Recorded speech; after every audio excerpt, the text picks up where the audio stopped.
Halo semuanya, selamat datang kembali di channel ini. Jumpa lagi dengan saya Vicky Himpong. Semoga kalian semua selalu dalam keadaan yang sehat. Kita akan segera membahas cuplikan video menarik tentang Timnas Indonesia. Dan tanpa perlu banyak basa-basi lagi, kita akan segera bahas videonya. Let's go. Timnas menang 2-0 atas Kamboja. Kita apresiasi usahanya sudah maksimal, menang 2-0 ya. Walaupun golnya dengan sundulan tendangan pojok. Tapi ada masukan ya, kok kayaknya minim taktik ya, kurang taktik gitu. Kayak buntu gitu gimana cara ngegolin. Mungkin Coach Indra Safri bisa memberi arahan lagi, banyak kreatif ya, lebih banyak kreatif, mungkin bisa dari tengah, samping, ini kritik dari belakang, tidak seperti lawan Filipina kemarin. Tapi tetap kita apresiasi, sudah menang, itu bagus, supaya ditingkatkan lagi, lebih kreatif, lebih tajam lagi, banyak-banyak serangan, mungkin bisa dicari taktik yang lain ya. Tetap semangat, semoga juara. Yes, mantap. Abang ini kritiknya bagus teman-teman ya. Ini ada Martin Paes. Martin apa Paes ini agak mengagetkan gue ngelihatnya. Ini di TV One diwawancara Menpora kita Pak Dito. Diwawancara dia bilang kemarin kata Pak Erik September ini sudah bisa main. Gila, gue pas baca, waduh gue bilang ini gila juga nih kalau sampai Martin Paes September bisa main. Tapi kalimatnya seperti itu dan video bukan tulisan, jadi nggak bisa mengelak lagi. Dia bilang mungkin nggak usah mikirin cas, nggak usah mikirin sidang, nggak usah mikirin apa-apa ya. Nggak tahu gimana caranya. Gue percaya banget sama kesaktian PSSI yang sekarang. Main aja dia orang, insya Allah nih di bulan September si Martin Paes ini. Mudah-mudahan seperti itu. Dia tuh cuman sebenarnya dia udah warga negara Indonesia. Si Martin Paes udah orang Indonesia, seada-adanya udah orang Indonesia. Cuman masalah perpindahan federasi aja dari KNVB ke PSSI ini yang bikin dia nggak bisa main di timnas. Kalau ini dipindahin aja federasinya ya, selesai dia bisa main. Cuman di situ permasalahannya. Ya mungkin nggak segampang itu dan nggak semurah itu kali. Tapi diusahakan dan gue yakin banget kalau si PSSI dan timnya dan jajarannya ini bisa banget untuk menjalankan itu. Amin insyaallah. Apa tuh? Merah putih. Malam-malam teman-teman. Hijau kuning kelabu. Halo Sobat Garuda. Terima kasih atas kepercayaan dan dukungan kepada saya selama ini. Rambutnya Dora. Selamat makan. Cocol. Selamat tahun baru. Nama saya Jay. Terima kasih sama-sama. Selamat pagi. Saya suka, saya punya. Ketuhanan Yang Maha Esa. 1, 2, 3. Nasi goreng. Kasih keras abangku. Oke. Kasih keras abang. Apa kabar? Selamat makan. Selamat tidur. Apa tuh? Merah putih. Bangga, mereka belajar teman-teman budaya bahasa ya. STY diperpanjang kalau medali emas Olimpiade. Itu mulai. Itu kalau mafia bola ya silakan aja. Mungkin yang teriak mafia bolanya gitu. Kalau mafia bola pakainya Alphard ke sini dong, bener nggak? Mas Sabto, gimana Mas Sabto? Kira-kira dengan masuk 8 besar ini gimana ya? Stay? Ya kalau janjinya Pak Erick Thohir kan memang 8 besar gitu. Walaupun sebelumnya kan memang lolos 16 besar. Ini Bung Tual kemana aja sih? Di saat masyarakat pengen ada sosok komentator yang mengkritik permainan dari timnas U19, makanya ada banyak orang mengatakan Bung Tual kemana ini? Ya, kemana? Apakah hanya nanti Coach STY saja yang dikritik, hanya itukah? Ya, seperti itu teman-teman. Ya, kita lanjut ya. Pemain tim nasional. Inilah mengapa ketika pemain tim nasional Indonesia berkarir di Asia itu sebagai brand ambasadornya doang.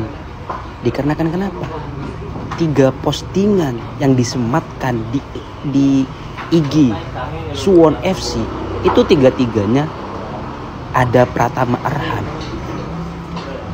Apakah cuman sebagai brand ambasadornya? Dikarenakan Pratama Arhan itu lebih banyak menjadi brand ambasadornya ketimbang bermain di lapangan daripada starter. Kalian bisa lihat sendiri, bener apa kata Justin Hapner, bahwasanya cuman dimanfaatkan sebagai media sosial ketika pemain timnas itu berkarir di Asia. Mungkin kalau menurut saya itu lebih baik berkarir di luar Asia, meskipun itu divisi 2. Dikarenakan dikarenakan di Eropa dan benua lainnya selain Asia, kalau memang lo bagus ya dimainkan, bukannya hanya kayak di Suwon FC dan di Jepang juga cuman sebagai brand ambassadornya Bang. dan Pratama Arhan 2 kali bermain di luar negeri, apalagi di Asia itu sebagai brand ambassadornya doang. Sekarang ya Suwon FC terulang lagi karir. Memang nggak menutup kemungkinan mereka juga mencari untung teman-temannya dengan ya siapapun pemain timnas pasti followernya itu jutaan pasti ya, siapapun dia mau pemain naturalisasi itu jutaan, dan mereka memanfaatkan itu alih-alih bukan melihat pertandingan atau permainan yang bagus dari pemain itu, tapi mereka melihat follower yang banyak ya. Kalau gitu nggak perlu cari pemain, cari brand ambassador saja ya, cari artis aja buat kalian, nggak usah bawa pemain-pemain timnas Indonesia, hanya kalian manfaatkan seperti ini. Lucu ya. 굉장히 많이 늘었습니다. 인구가 인구인 만큼 더 Kita sedikit kesal, striker pilihannya cuma jadi cadangan di timnas U19. Padahal sudah terbukti ketajamannya, STY minta Indra Syafri lebih mematangkan Jens Reven, bukan mematikan performanya. Nggak tahu juga, mungkin anti naturalisasi kali ini. Seperti yang kita tahu, Jens Reven adalah striker yang direkomendasikan oleh STY untuk bisa dinaturalisasi terlebih dahulu dibanding beberapa pemain U19 lainnya saat itu. Saking istimewanya pemain ini, sampai-sampai Ketua Umum PSSI Erick Thohir menyatakan wonderkid Dordrecht U21 Belanda tersebut akan dimainkan di Timnas Indonesia U19 serta Timnas Indonesia Senior selepas proses naturalisasi rampung saat itu. Saya menyambut baik kehadiran Jens Reven. Ia pemain muda untuk menambah skuad timnas, baik yang U19 ataupun pelapis timnas senior yang memang butuh pemain berkualitas, kata Erick Thohir. Jens Reven memang pemain top berkualitas. Statistik membuktikan penyerang berdarah campuran Indonesia, Yogyakarta, Belanda itu layak diacungi jempol. Musim lalu di level U21 Liga Belanda 2023-2024, pemain yang memiliki kaki kanan maut ini tampil dalam 18 laga dengan torehan 8 gol.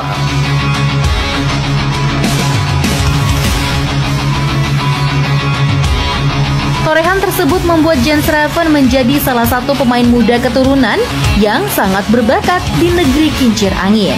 Sebagai seorang tukang gedor, remaja menjulang setinggi 189 cm, tak hanya punya naluri gol yang tinggi, melainkan juga mampu bertahan dengan sangat baik. Ya, saya juga melihat aneh juga ya, seperti itu pasti kalau coach STY yang pegang U19 pasti Reven ini akan mendapatkan banyak menit bermain. Ya kita melihat bahwa belum selama ini belum menjadi starter ya. Ya, jadi harus fair dong Coach Indra ya. Harus fair. Apakah dia komplotan dari Bung Toel dan kawan-kawan? I don't know ya. Who knows? Saya pikir enggak ya.